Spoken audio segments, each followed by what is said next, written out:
নমস্কার। মকর রাশি 2025 ডিসেম্বর মাস যদি পারিবারিক ক্ষেত্র বলি, যদি ফ্যামিলি লাইফ বলি, দেখুন আপনার কথাবার্তা কিন্তু নিয়ন্ত্রণ করতে হবে। আপনি এমন কোনো কথা বলবেন না যে আপনার কথার মাধ্যমে অন্য কারোর মাইন্ড ডিস্টার্ব হয়ে যেতে পারে। এর ফলে কি হবে? পরিবারের মধ্যে একটা অশান্তি, ঝগড়া, ঝামেলা, বিবাদ। একটা কথা কিন্তু মানুষকে অনেক কিছু মানে একটা কথার কিন্তু অনেক মূল্য। আপনি যে ভাষাটা ব্যবহার করছেন, সেই ভাষাটা কি ব্যবহার করছেন সেটা কিন্তু আপনাকে বুঝে ব্যবহার করতে হবে। যে আপনি কাকে বলছেন, কি বলছেন, সেই জায়গাটা যদি আপনি বুঝে ব্যবহার করেন তাহলেই সমস্যাটা হবে না।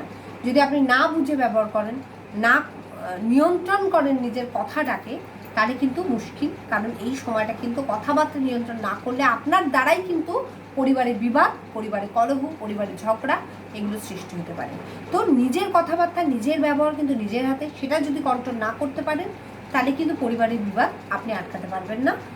বিবাদ যদি আটকাতে হয় তাহলে আপনার কথাবার্তাটাকে কন্ট্রোল করুন, ভালো ব্যবহার রাখুন, সম্মান করুন মানুষকে, অবশ্যই আপনি পরিবারে সেই জায়গাটা নিজেও অর্জন করতে পারবেন।